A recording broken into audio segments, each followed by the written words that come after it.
Okay, so hello guys, welcome to the day 1 of coordination compound. ठीक है, एक ऐसा चैप्टर जहां तक अगर मैं बोलूं कि ये एक ऐसा चैप्टर था जिसको पढ़ के ये मानता था मैं भाई काफी कुछ यहाँ से उम्मीद है कुछ नंबर लाने की।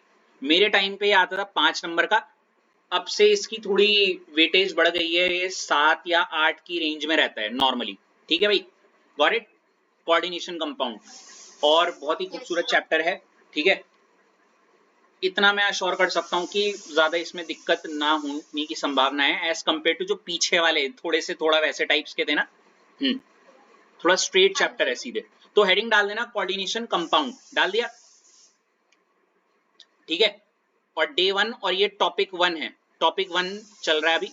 टॉपिक 1 में बताऊंगा इसके अंदर कौन कौन से टॉपिक आएंगे। Got it.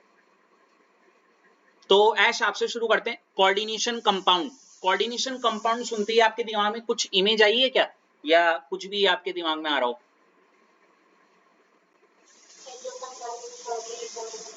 मेरे दिमाग में भी यही आया। सिंपल शब्दों में कोऑर्डिनेशन कंपाउंड मतलब अगर मैं इसको क्या कह रहा हूं, एक कोऑर्डिनेशन कंपाउंड कह रहा हूं, तो एक ऐसा कंपाउंड जिसमें क्या होगा, क्या होगा, कोऑर्डिनेट बॉन्ड होगा। क्या होगा?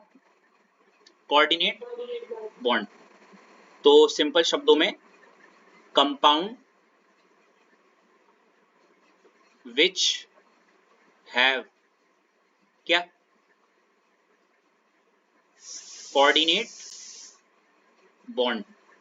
अगर मैं बहुत सिंपल शब्दों में बोलूं कि ऐसे कंपाउंड जिनमें क्या होगा, कोऑर्डिनेट बॉन्ड। अब यहां से एक और क्वेश्चन अराइज होता है। ये तो बहुत एक रफ स्टेटमेंट है या डेफिनेशन है जो रफ वे में हम बोल सकते हैं। ठीक है ऐश, इसके बाद एक क्वेश्चन पे जहां पे मेरा फुल स्टॉप आ रहा है, व्हाट इज कोऑर्डिनेट बॉन्ड। क्या आप चाहती हूं मैं वो भी लिखवा दूं या आपको पता है? अच्छा, ओके, मैं बता देता हूं, क्योंकि यहाँ पे से पहले पॉइंट के बाद जो सुई अटक रही है वो इस पे अटक रही है ना, व्हाट इज कोऑर्डिनेट बॉन्ड, है ना। तो मैं एक बड़ी सिंपल शब्दों में एक लाइन लिखवा देता हूं। अगर आपने मुझसे पूछा what is coordinate bond, a bond in which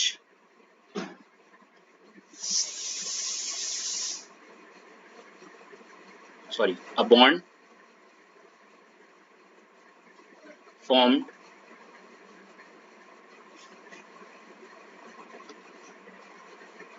between two atoms where shared pair of electron comes from only one atom। जरा इसको लिखना ऐश अपनी कॉपी में, व्हाट इज कोऑर्डिनेट बॉन्ड।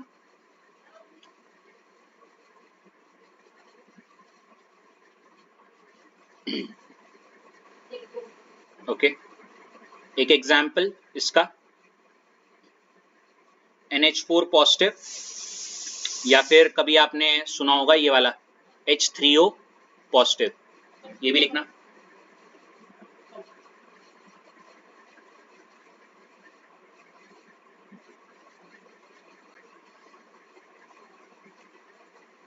लिख दिया ऐश। अब आपसे मैं बस इतना पूछना चाहूंगा ऐश कि क्या आपको कुछ भी आइडिया है कोऑर्डिनेट बॉन्ड का? आप ना बोलो पहले तो, अगर नहीं पता तो, और अगर नहीं पता तो स्टेटमेंट पढ़ो, और फिर स्टेटमेंट पढ़ के क्या आप डिकोड कर पा रही हो कि कोऑर्डिनेट बॉन्ड क्या होता है? अगर नहीं तो ना बोल दो, मैं समझाऊंगा फिर।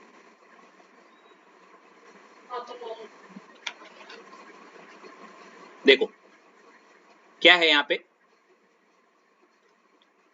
a bond, okay, formed between two atoms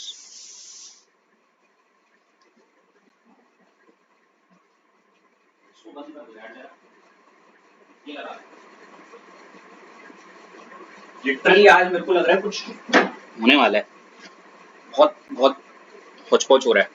हाँ देखो, a bond formed between two atoms क्या होगा, अगर आपने एक छोटा सा एग्जाम्पल कभी बचपन में सुना होगा, जैसे अमोनिया, सब जानते हैं अमोनिया का ऐसा कुछ स्ट्रक्चर होता था और यहाँ पे क्या होते थे, लोन पेयर, है ना ऐश?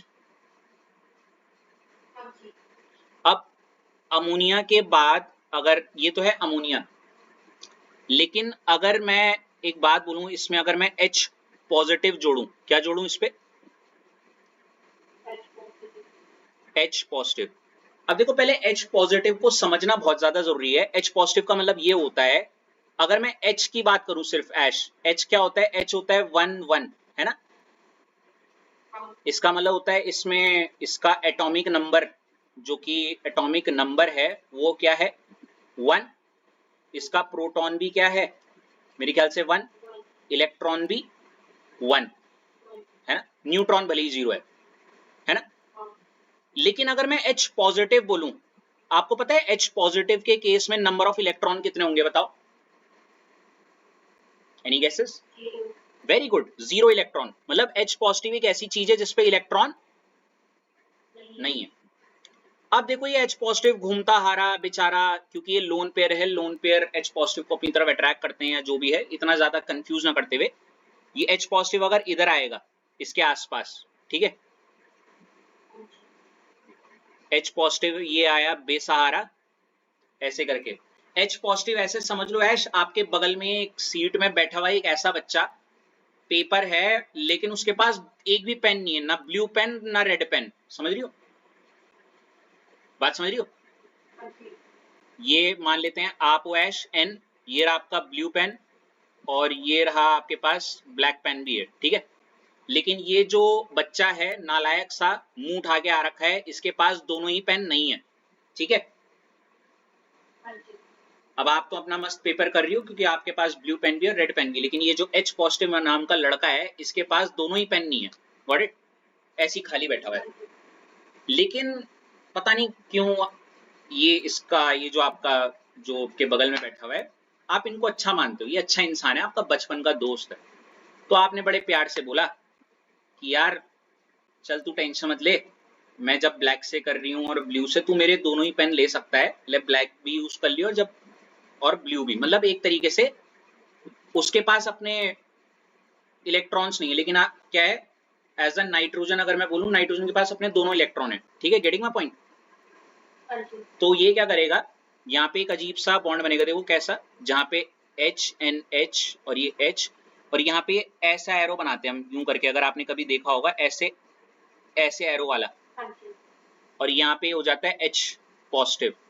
इसका मतलब क्या हुआ कि नाइट्रोजन और हाइड्रोजन जो पॉजिटिव वाला है उसके बीच में क्या बन रहा है, एक बॉन्ड बन रहा है, और इस बॉन्ड को जिसको हम एरो से दिखा रहे हैं, यही आपका क्या है, कोऑर्डिनेट बॉन्ड। अब इसको कोऑर्डिनेट बॉन्ड क्यों बोला, देखो, अ बॉन्ड फॉर्म्ड, ये रहा वो bond form between two atom, दो एटम कौन है वो, H और N, where shared pair of electron, देखो जिन इलेक्ट्रॉन पेयर की शेयरिंग हो रही है, shared pair comes from only क्या, और वो वन एटम यहाँ पे कौन है, हाँ, उसी के द्वारा आ रहे हैं। और जो बॉन्ड बनाया वो किसके बीच में बना है, नाइट्रोजन और, इसको बोलते हैं हम अमोनियम आयन का, ऐसा बनता है ना, यूं करके ऐसे बनाते हैं यूं करके। तो फिलहाल अगर मैं बहुत शॉर्टकट वे में बोलूं, अगर कोई ऐसे एटम ए लिखा है और ये बी लिखा है ना, और इसके बीच में ऐसा साइन दिख रहा है आपको, समथिंग लाइक इस प्रकार का, समझ रहे हो, है ना? तो ये इस चीज का इंडिकेट करता है कि ये जो बॉन्ड है ये कौन सा है। तो आई होप सो आपको दर्शाना तो आ गया होगा कोऑर्डिनेट बॉन्ड को, थोड़ा सा आया, थोड़ा सा, ज्यादा नहीं। चलो, अब अगर किसी को ये सब नहीं पता और ना ही जानना है, तो मैं उसको एक ही चीज बोलूंगा, जरूरत भी नहीं है आपको, बस अभी इतना पता होना चाहिए था कि कोऑर्डिनेशन कंपाउंड क्या होते हैं। कोऑर्डिनेशन कंपाउंड वो होते हैं जिसमें क्या होता है, कोऑर्डिनेट क्या, बिल्कुल, ठीक है। और अगर मैं सच कहूं, अभी चैप्टर शुरू भी नहीं किया है मैंने, अब चैप्टर शुरू होगा कायदे से, ये तो बहुत सिर्फ नाम समझा रहा था मैं, ठीक है। अब है थोड़ा ताजा ताजा, अब समझते हैं थोड़ा पेपर मतलब इस सब्जेक्ट और इस चैप्टर के पॉइंट ऑफ व्यू से कि अगर आपके पेपर में कोऑर्डिनेट बॉन्ड आया है तो आप क्या लिखोगी, कैसे लिखोगी। तो उसमें सबसे पहला पॉइंट अगर आप देखोगी, ये इंट्रोडक्शन हेडिंग डाल के लिखना है, व्हाट आर क्या कोऑर्डिनेशन कंपाउंड। आखिर कोऑर्डिनेशन कंपाउंड क्या है, ठीक है, लिखा ऐश। अब ऐश आपके बाद में अश्लेषा आपके पास आना चाहूंगा। कोऑर्डिनेशन कंपाउंड सुन के दिमाग में कोई पिक्चर नहीं आ रही है कुछ, अभी ऐसा नहीं आ रहा। अश्लेषा आप क्या करो, सबसे पहले तो ये जरा ये पॉइंट्स को लिख दो पॉइंट्स के ही फॉर्म में। ये पूरी एक स्टेटमेंट है जिसको मैंने तोड़ के लिखा हुआ है, ठीक है। ठीक है, एक सेकंड। ये पहला पॉइंट है और ये सेकंड पॉइंट है उसका example.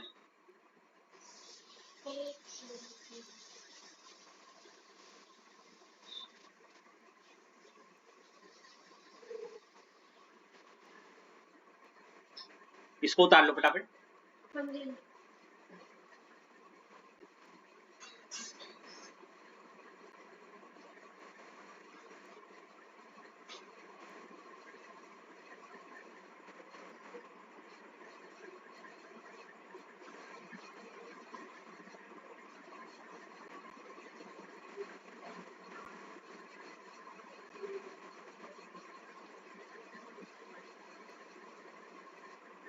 When you are done, Ash, Ashlesha sorry. नहीं नहीं, आप पहले लिखो, पहले तमीज से।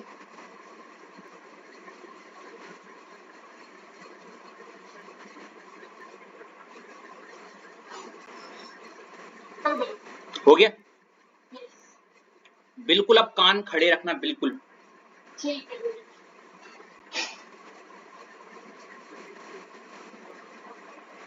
ने एक गलती कर दी कि एक स्लाइड खोलनी थी साइड में यार, कोई नहीं, चलो देखो। व्हाट आर कोऑर्डिनेशन कंपाउंड, बिल्कुल दिमाग में चित्र नहीं आ रहा, लेकिन अब मैं बताऊंगा एक चित्र जो मैं देना चाहूंगा आपके दिमाग में।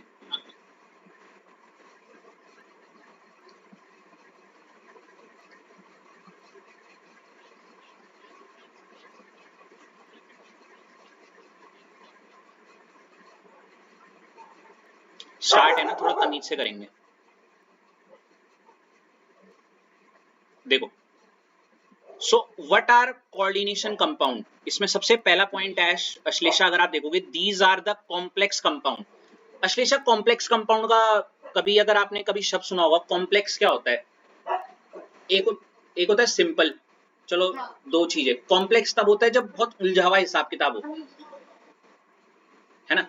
एक एटम को मैं सिंगल एटम बोलता हूँ, सिंपल को मैं बोलता हूँ जब दो होते हैं, दो का कंपाउंड ना होता है। लेकिन कॉम्प्लेक्स तब होता है, कॉम्प्लेक्स कंपाउंड जब एक ऐसा कंपाउंड हो जिसमें दो से भी ज्यादा हो, मतलब बहुत सारे वो, ठीक है। ये तो पहला पॉइंट है, ठीक है।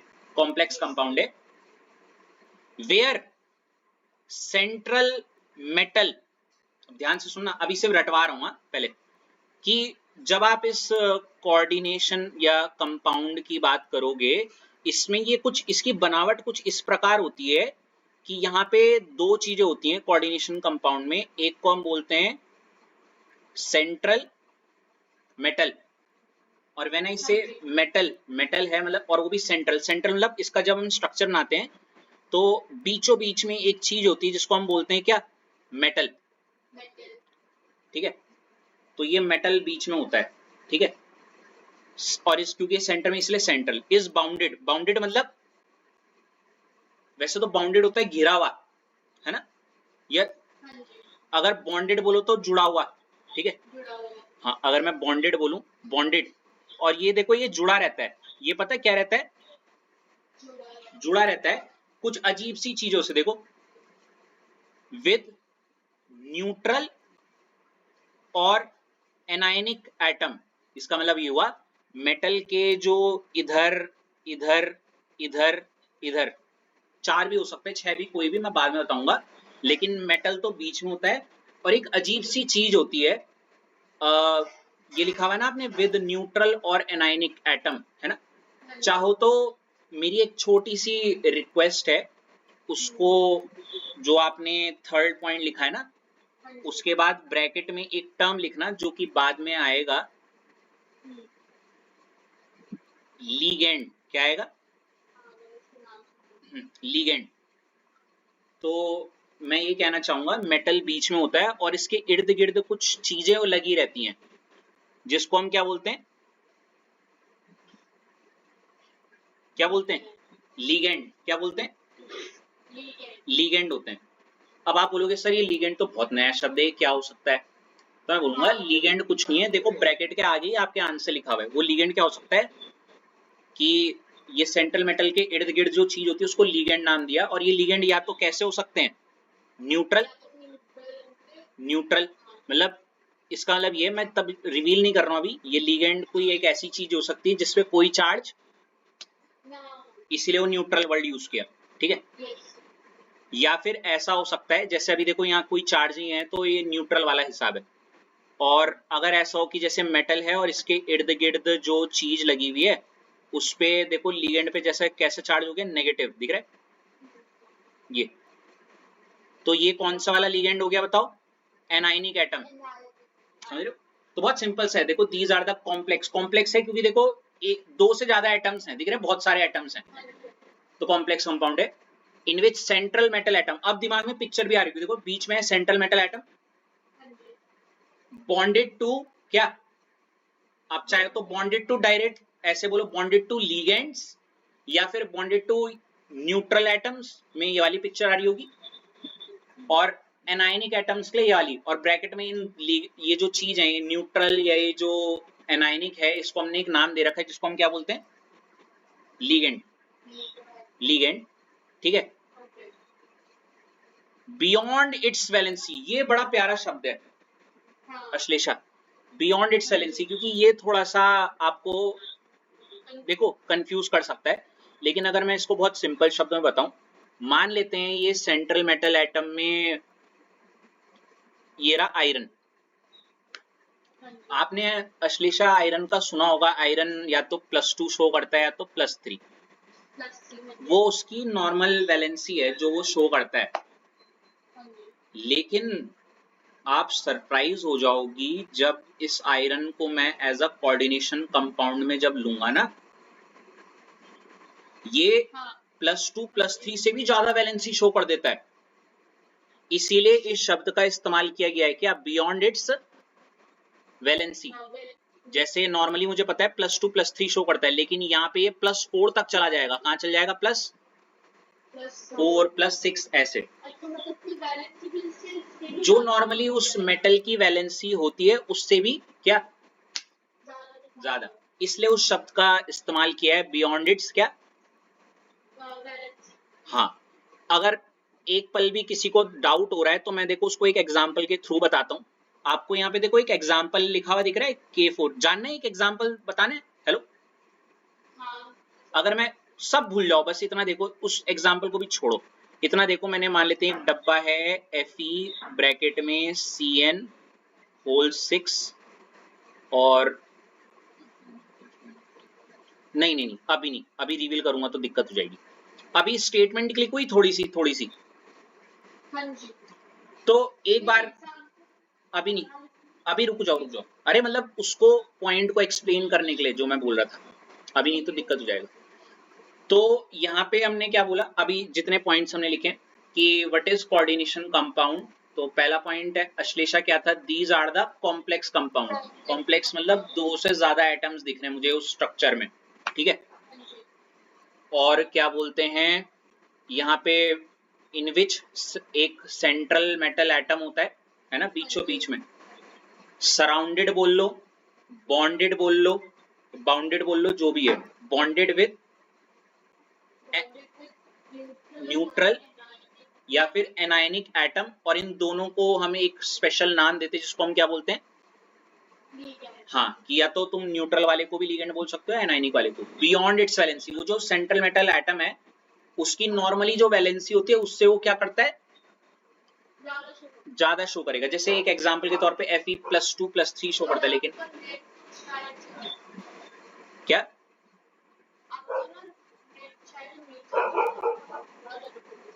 आज ऐसे कैसे हो सकता है, अभी भी हो रहा है,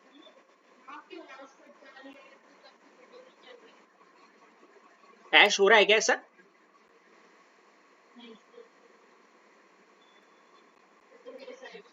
निकिता हो रहा है क्या?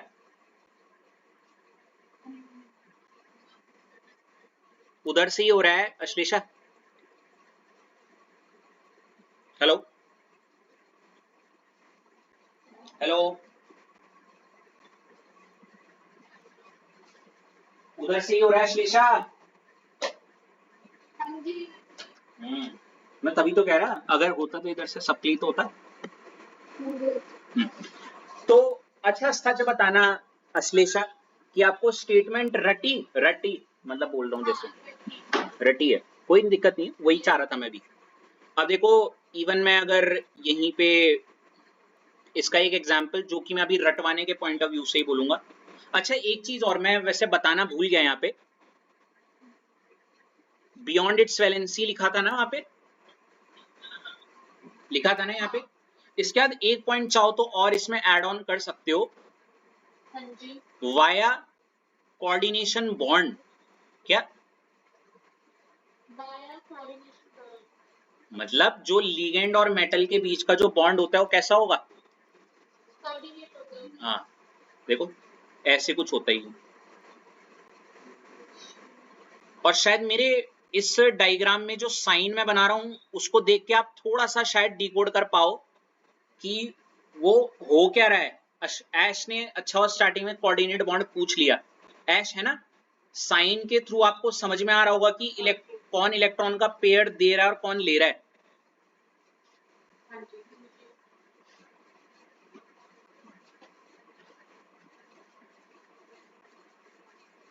ठीक है, इतना समझ में आया? हाँ जी। आज लिटरली देयर कहते हैं कभी कभी स्टार्स ही होते हैं पता, मतलब there are number of things that are going on, firstly 10 to 20 calls regarding some personal stuffs, then this charging thing, then this all chaotic situations and all. Khair, we'll go against the odds then still. अब देखो यहाँ पे ना मैंने एक example लिखा हुआ है, निकिता आपको एग्जाम्पल दिख रहा है? हाँ है ना?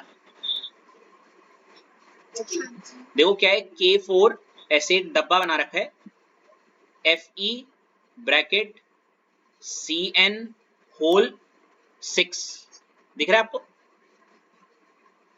हाँ जी। हाँ तो इसमें पहले आपने एग्जाम्पल लिख दिया कॉपी में। लिखो।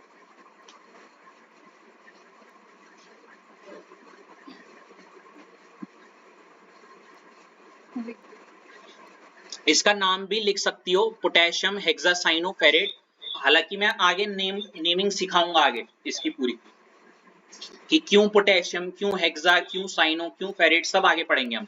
अभी सिर्फ लिख दो ऐसी हवाबाजी में। लिख दिया? ठीक है, ये एक एग्जांपल है किसका? कोऑर्डिनेशन कंपाउंड का। और इसमें भी अगर मैं स्पेसिफिकली बोलूं ना, इसमें जो कोऑर्डिनेट क्या बोलते हैं कॉम्प्लेक्स का, वो जो ये जो डब्बे वाला हिस्सा दिख रहा है, ये डब्बे वाला, ये है हमारा जो मेन जिस पे हमें हाईलाइट करना है, इसको बोलते हैं कोऑर्डिनेशन कॉम्प्लेक्स। अगर मैं इसको थोड़ा खोल के दिखाऊं आपको, पता कैसा दिखता है? ये देख के ही पता चला, देखो Fe होगा, और Fe से देखो आपने जो एग्जाम्पल लिखा उसमें ना डब्बे के अंदर Fe के साथ ब्रैकेट में कितने Cn लगे हुए बताओ? 6। तो देखो 1 2 3 4 5 और क्या 6। तो आप मुझे ये बता सकते हो निकिता कि इस स्ट्रक्चर में इन जगहों पे देखो क्या लग जाएंगे हमारे, क्या लग जाएंगे? Cn। अब निकिता आप मुझे बता सकती हो कि ये जो एक अजीब सा जो मैंने स्ट्रक्चर बना रखा है अभी रफ वे में, कि यहाँ पे सेंट्रल मेटल एटम कौन हुआ? बिल्कुल सेंट्रल मेटल एटम Fe है। अब आप ये भी बता सकती हो कि यहाँ पे जो ये हैं ये क्या हो सकते हैं?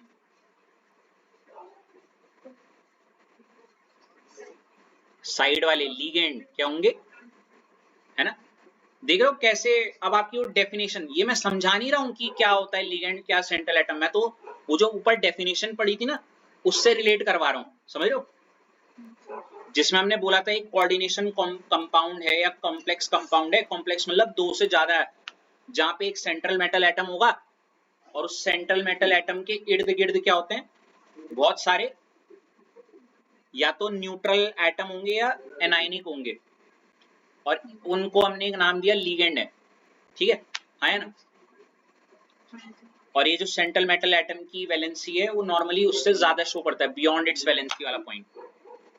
और इसमें सबसे ज्यादा नॉट इंपॉर्टेंट ये देखो ऐसे, मेरी भाषा में ये भी समझ गए होंगे कि कोऑर्डिनेट बॉन्ड बन रहे हैं इन सबके बीच में, got it.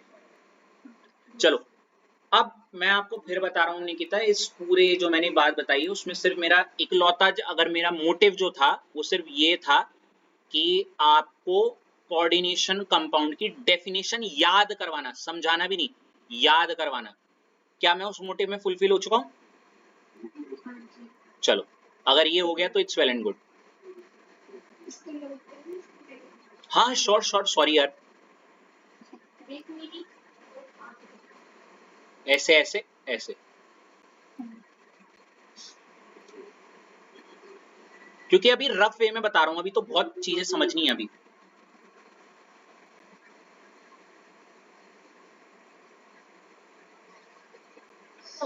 Ji sorry sorry sorry sorry, arrow का मुंह ऐसे नहीं होगा, किसकी तरफ होगा पता है ना? मेटल की तरफ होगा ना? जी यस यस, मेटल की तरफ होगा। किसकी तरफ होगा? मेटल की। अब क्योंकि देखो ऐश ने हमसे कोऑर्डिनेट बॉन्ड पूछ लिया ना, तो उससे हेल्प मिल रही होगी कि कहीं ना कहीं लिगेंड करना क्या चाह रहा है, नहीं ऐश? है ना, लिगेंड कुछ दे रहा है उसे। अब पता चल जाएगा आज ज्यादा चीजें। आगे बढ़े क्या? अब कायदे से अब आपका चैप्टर शुरू हो रहा है तमीज से, क्योंकि अभी कोऑर्डिनेशन कंपाउंड की डेफिनेशन बताई थी, और यहाँ पे ये 1 नंबर का क्वेश्चन जो कभी कभी पूछते हैं, देखो क्या है ऐश, मैं आपसे शुरू करना चाहता हूँ, डबल सॉल्ट वर्स एंड क्या कोऑर्डिनेशन कंपाउंड, हेडिंग डालो क्या।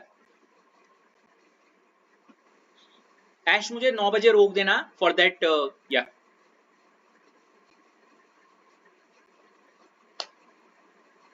लिख दिया ऐश?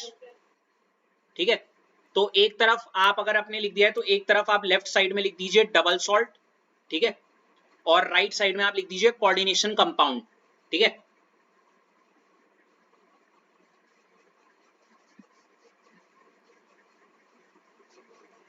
लिख दिया ऐश? उसके बाद मैं आपसे एक रिक्वेस्ट करूंगा कि आप फटाफट पहले तो इस पॉइंट को उतार दीजिए पूरा, और वहीं कोऑर्डिनेशन कंपाउंड में ये वाला पॉइंट पूरा उतार दीजिए, तब मैं उसको एक्सप्लेन करूंगा।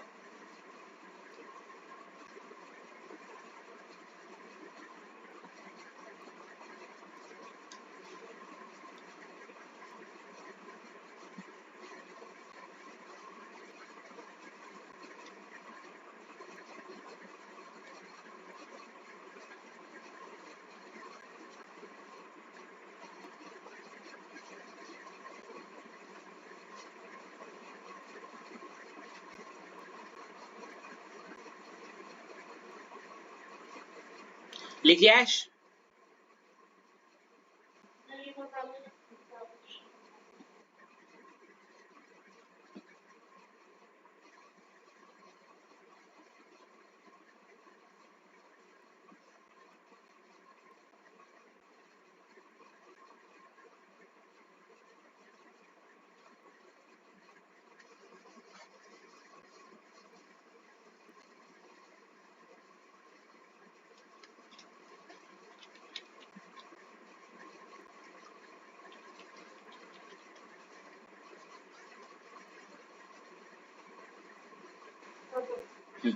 उसके बाद मैं आपसे एक और रिक्वेस्ट करूंगा कि आप पहले ये एग्जाम्पल भी लिखें,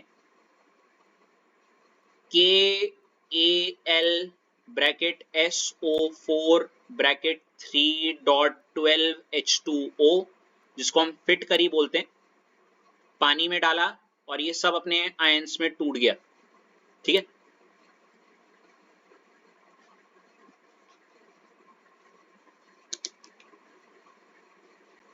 वहीं आप ये वाला एग्जाम्पल भी लिखेंगे जहां पे ये जो है ऐसे तोड़ के कुछ बना रखा है, तब मैं समझा रहा हूं उसे।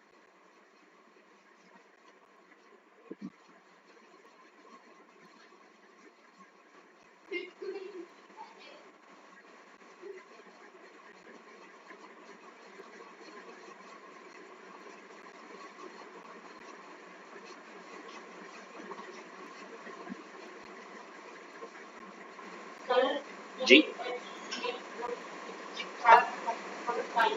जी हाँ 4 माइनस है, यहाँ पे नहीं है, यहाँ पे। Whenever you're done, Ash.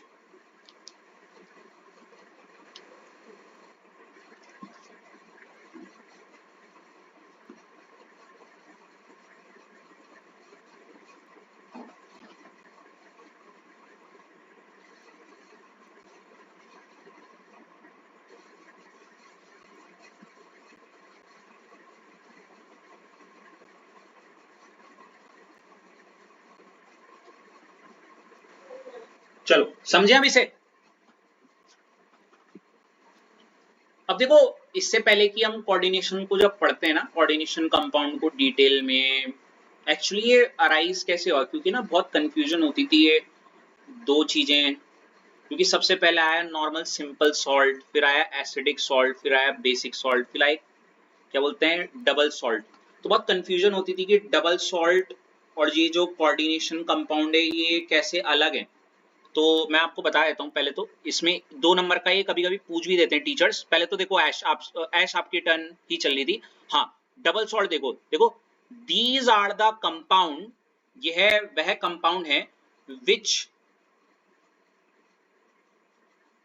completely dissociate into its constituent ions।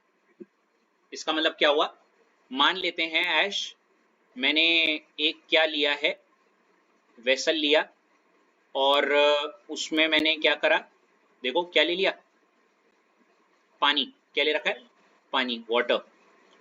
और अगर मैं इसमें क्या डालता हूं, कोई डबल सॉल्ट डालता हूं, ठीक है, डबल सॉल्ट, तो देखो क्या हो रहा है।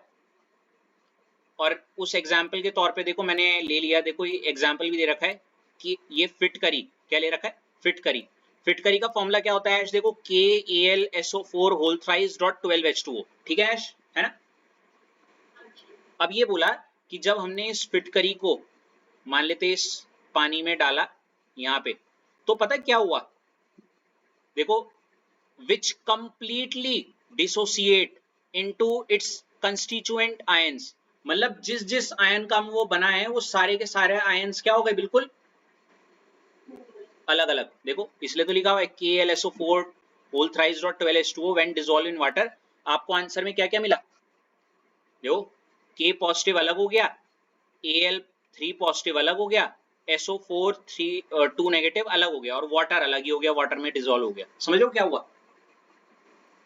तो ये डबल सॉल्ट की खासियत होती है, या डबल सॉल्ट की एक प्रॉपर्टी होती है। पहले तो नाम से डबल सॉल्ट मतलब दो सॉल्ट एक साथ मिक्स हो जाना, है ना।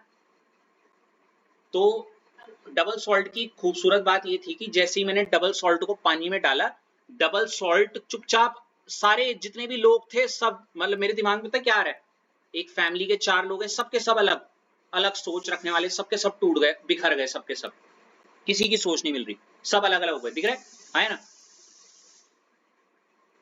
के अलग, Al अलग, SO4 अलग, वाटर तो खैर मिक्स हो ही जाएगा। ये डबल सॉल्ट के साथ हुआ, किसके साथ। लेकिन जब मैं कोऑर्डिनेशन की बात करता हूं, देखो क्या क्या लिखा हुआ है, these are the compound, okay, which do not dissociate completely। ये ऐसे कंपाउंड थे ऐश, जिसको जब डाला इसके सारे आयंस अलग अलग नहीं टूटे इनटू इट्स कंस्टिट्यूएंट आयंस। अब देखो कैसे, जब लेट्स से कोई हमने एक एग्जांपल ले लिया, अगेन क्या, K4Fe ब्रैकेट Cn होल 6 डब्बा बंद, ठीक है ऐश। अब जब इसको कहां डाला, पानी में डाला, ठीक है। इसको बस आप ऐसे समझ सकते हो, ये कोई ऐसा एग्जांपल है A4 और B का, ठीक है ना। जब आप A4B को तोड़ते हो तो ये टूटेगा, देखो A पॉजिटिव प्लस क्या, B4 नेगेटिव, समझ रहे हो ऐसे। और क्योंकि हम नंबर ऑफ एटम्स बैलेंस रखते तो यहाँ पे 4 और यहाँ पे भी क्या आ जाएगा, यहाँ पे 1 आ जाएगा, समझ लो। तो इसमें आपने एक अजीब सी चीज ऑब्जर्व की ऐश, की जब इसको पानी में डाला, के तो चलो अलग हो गया, लेकिन क्या Fe और Cn भी अलग अलग हो गए पानी में? FeCN जुड़े रहे, और आसान शब्दों में डब्बे वाला जो पार्ट है वो नहीं टूटा, है ना? तो इस वजह से, क्योंकि इसके सारे आयंस डिसोसिएट नहीं हुए, समझ रहे हो? बस इतना हुआ, K अलग हो गया और FeCN होल 6 4 नेगेटिव अलग हो गया। Got it? तो इसको हमने क्या बोल दिया, ये क्या है? Coordination compound. ठीक है, तो समझे डबल सॉल्ट और कोऑर्डिनेशन कंपाउंड में क्या था? डबल सॉल्ट एक ऐसी चीज थी जिसको जब पानी में डालो तो अपने सारे कंप्लीटली डिसोसिएट हो जा रहे हैं अपने आयंस में। लेकिन कोऑर्डिनेशन कंपाउंड ये था कि जब उसको पानी में डाला तो वो पूरी तरीके से नहीं टूटता, और अगर टूटा भी तो इस तरीके से कि एक डब्बे वाला हिस्सा जो है ना, डब्बे वाला हिस्सा, उस डब्बे के अंदर के जो आयंस वगैरह है वो नहीं टूटे। दिख रहा है? डब्बे वाला पार्ट अलग है। So these are the compounds which do not dissociate completely into its क्या? Ions. अपने इस आयंस में पूरी तरीके से नहीं टूटे, जो कि दिख भी रहा है। FeCN अलग अलग नहीं हुए, वो एक साथ ही रहे।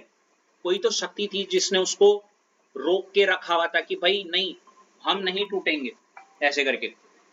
मेरे को तो ऐसा लग रहा है जैसे, सॉरी टू से, वो ऑन द रिकॉर्ड कैमरा ऐसे नहीं बोलना चाहिए, जैसे ये वाला केस तो है कि यहाँ पे चारों भाइयों का बंटवारा हो गया ना, मतलब इधर की तरफ अलग अलग, मैं कहीं तू कहीं, तू कहीं मैं कहीं। इधर वाला हिसाब ये है कि कहानी कुछ ऐसे बटी है कि, समझ गए ना क्या बोलना चाह रहा हूं मैं? दो एक तरफ, बाकी एक कोई और, है ना? तो ये हुआ है। तो आपको थोड़ा सा डिफरेंस समझ आ गया कोऑर्डिनेशन कंपाउंड का और डबल सॉल्ट का। और यहीं से वो गुत्थी स्टार्ट हुई कि ऐसा क्या हो रहा है कि वो जो डब्बे वाले में ऐसी क्या चीज है भाई कि ये अलग नहीं हो रहे हैं एंड ऑल। क्योंकि कोऑर्डिनेशन कंपाउंड की जब डिस्कवरी वाला पार्ट पढ़ाऊंगा ना आपको, यही हुआ था कि ऐसा क्या हो रहा है, क्यों हो रहा है, वो सारी डिटेल में बाद में एक है। फिलहाल अगर मैं आज के लेक्चर से आपसे पूछूं, आपको दो ही चीज आनी चाहिए थी। एक तो स्टार्टिंग से ही जब हमने स्टार्ट किया कि कोऑर्डिनेट बॉन्ड क्या होता है, है ना? थोड़ा सा समझ भी गए होंगे। कोऑर्डिनेशन कंपाउंड क्या होते हैं? एक ऐसा कॉम्प्लेक्स कंपाउंड जिनमें सेंट्रल मेटल एटम होता है surrounded by ligand beyond it's valency, अपनी वैलेंसी से थोड़ा ज्यादा। और तीसरा टॉपिक क्या? डबल सॉल्ट वर्सेस, बस इतना काफी है। अब हम सीधे इलेक्ट्रोकेमिस्ट्री का वाला टॉपिक करते हैं, वो जो पेंडिंग है हमारा, है ना? चलो, इतना काफी है